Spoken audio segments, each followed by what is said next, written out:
everyone and welcome back to the Warhammer 3 news. Now it's been a little while, but we're finally here with Enter the World of Slaanesh. Now we get some awesome shots of Slaanesh units alongside a blog post giving us a couple of teasers about the faction and their playstyle. First things first though, let's enter the world.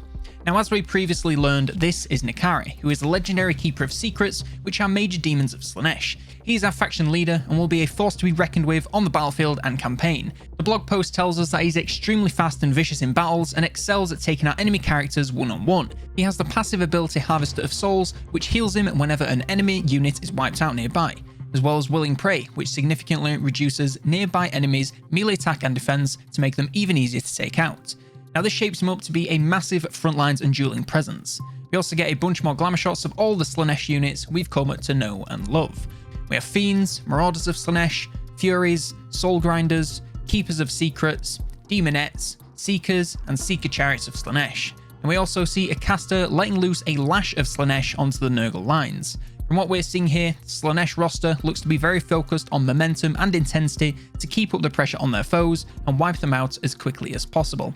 Of course, not my favourite of the demons, but I'm still excited to play all of these chaotic factions and look forward to the different experience each one offers. In a couple of the screenshots we see more details of the realm of Slaanesh, and I must say I'm a little bit disappointed it's so safe for work. Perhaps we'll see a Boobs for the Boob God DLC to go alongside the Blood for the Blood God a little later on down the line, to unlock the full potential of the faction.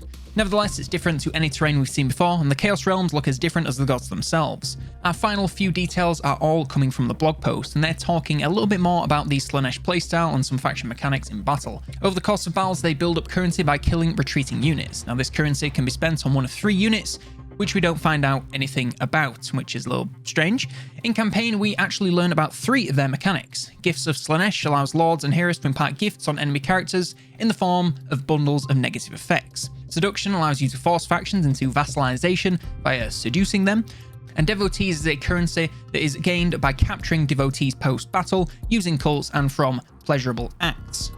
These are used to create cults, raise disciple armies, and create vassals. And that is just about everything we have right now on the Slaanesh faction. It seems a bit like this info has come out a little all at once, so uncertain if we'll be getting any more info, but if we do, you can be sure it'll be covered here. So be sure to subscribe if you want to see that.